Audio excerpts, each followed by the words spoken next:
মনি মনি মনি, আমি তোমার পায়ে পড়ি মনি।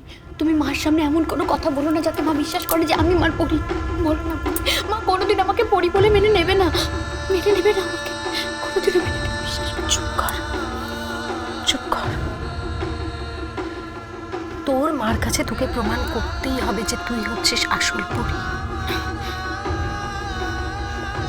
মা বিশ্বাস করবে না মনি, কোনোদিনও না মনি। মা ভাববে আমি আবার মাকে নার্স সেজে এসে ঠকাচ্ছি। এতে মা আরো অসুস্থ হয়ে পড়বে, আরো কষ্ট পাবে মা।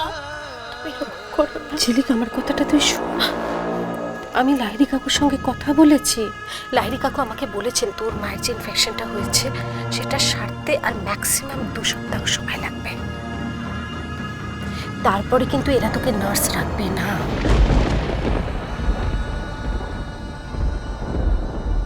এই 2 সপ্তাহই হচ্ছে তোর কাছে সুযোগ। এর মধ্যেই তোকে প্রমাণ করে ফেলতে হবে যে তুই হচ্ছিস আসল পরী। তোকে প্রমাণ করতেই হবে। আমার ঝিলিক কখনো হেরে যেতে পারে না।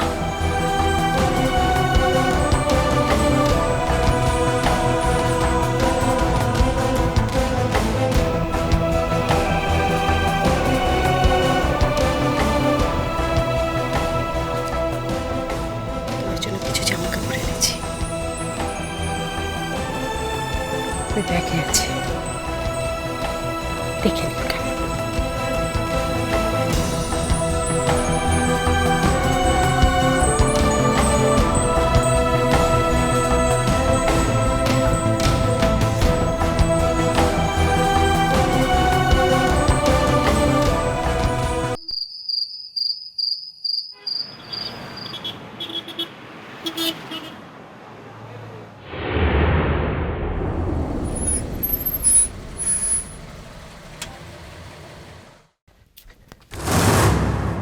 আরে উকিল বাবু যে, কি ব্যাপার? ম্যাডাম আমাকে আসতে বলেছিলেন। ও দিদি আসতে বলেছে? কিন্তু দিদি তো বাড়িতে নেই।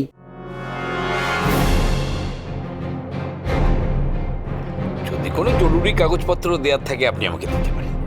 না না, কাগজপত্র দেওয়ার নেই, তবে ম্যাডাম এলেই সরাসরি কথা হবে। কিন্তু উনি কখন আসবেন বলুন তো?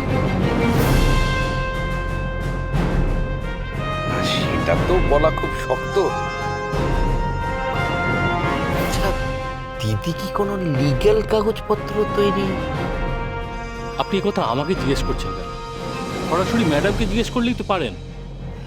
না মানে দেখুন, আপনার সাথে আমার সম্পর্ক তো দীর্ঘদিনের। যদি কিছু বলা থাকে আমাকে নিঃসংকোচ।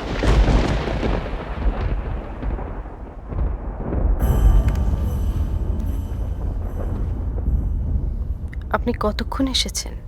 এই একটু আগে ম্যাডাম। It's okay.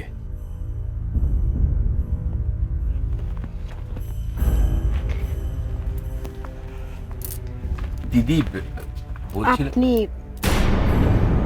আপনি আমার সঙ্গে ভেতরে আসুন, আপনার সঙ্গে আমার দরকারি কথা আছে।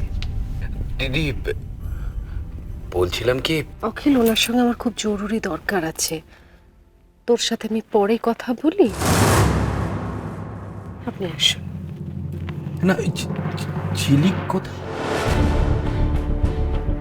কেন? না ওকে কয়েকদিন ধরে দেখছি না তো, আর তাছাড়া ও তো রাত্রে বাইরে থাকে না, তাই।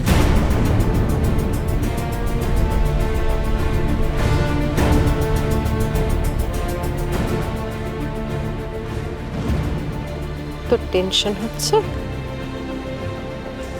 অখিল?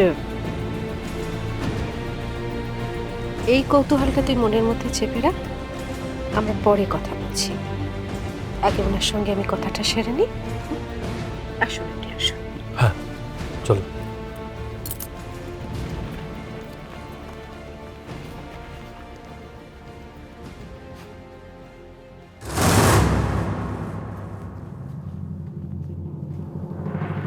বাবা,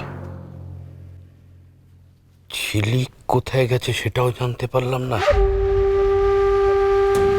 তবে করে দিদি আবার উকিল ডেকে বসেছে। নিশ্চয়ই ওই সম্পত্তি ভাগাভাগির কাজ শুরু হবে। আচ্ছা, কাকে কি দেবে? এ তো একের পর এক রহস্য। কোন রহস্যের জটটা আগে খুলবো কে জানে।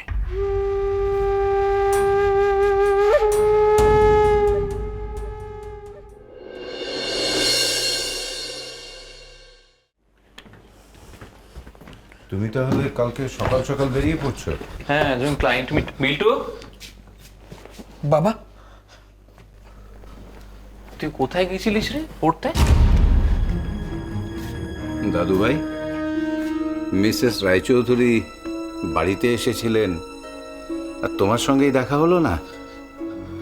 তোকে যে পই পই করে বললাম একটু তাড়াতাড়ি ফিরে আয়, একদিন আসতে পারলি না? স্যার তো ছাড়লো না বাবা, বললেন পরীক্ষা না দিয়ে তোকে যেতে দেবো না। তাহলেও আর কি করবে, ওর তো আবার সামনেই পরীক্ষা। কিসের পরীক্ষা ছিল দেখি একবার। ইতিহাস। ইতিহাস? তোর ইতিহাসের পরীক্ষা ছিল? এই যে কদিন আগে বললি ইতিহাসের পরীক্ষা হয়ে গেছে কোচিংয়ে, তোর স্যার নাকি কোথায় বাইরে যাবেন, এক্সট্রা ক্লাস পর্যন্ত নিয়ে নিয়েছেন? হ্যাঁ বাবা, নিয়েছিলেন তো, কিন্তু ওনার বাইরে যাওয়া ক্যান্সেল হয়ে গেছে। ক্যান্সেল হয়ে গেছে? হ্যাঁ বাবা, হঠাৎ করে? হ্যাঁ বাবা, তাই জন্য তো ক্লাস হলো। দুটো থেকে ছোট ওখানেই পড়তে গিয়েছিলাম। বিল্টু শোন, থাক না মনীষ, একেই তো লেখাপড়া নিয়ে বেচারার উপরে এত প্রেশার, ওকে একটু রেস্ট নিতে দাও। যাও দাদু ভাই, যাও ঘরে যাও। আর মনীষ শোনো, তোমাকে যেটা বলছিলাম ব্যাপারটা। হ্যাঁ বাবা, আমাকে কাল সকালবেলা ক্লায়েন্ট মিট করতে যেতে।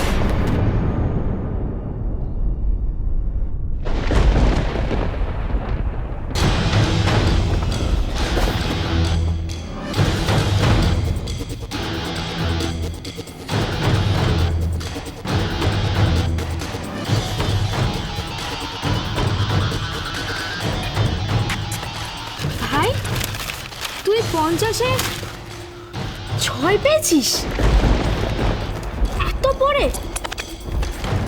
তাই এটা মাসি মিশুকে দেখিয়েছিস? দিন রাত কোচিং এ যাচ্ছিস আর তার ফলে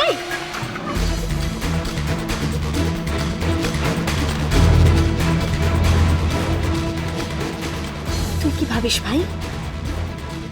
আমি কিচ্ছু বুঝি না। তুই কতদিন ধরে কোথায় কোথায় উড়ে বেড়াচ্ছিস আমি কিচ্ছু খবর রাখি না রে। আমার না সব দিকে নজর আছে, শুধু একবার হাতে নাতে ধরি, ব্যাস তারপর দেখব।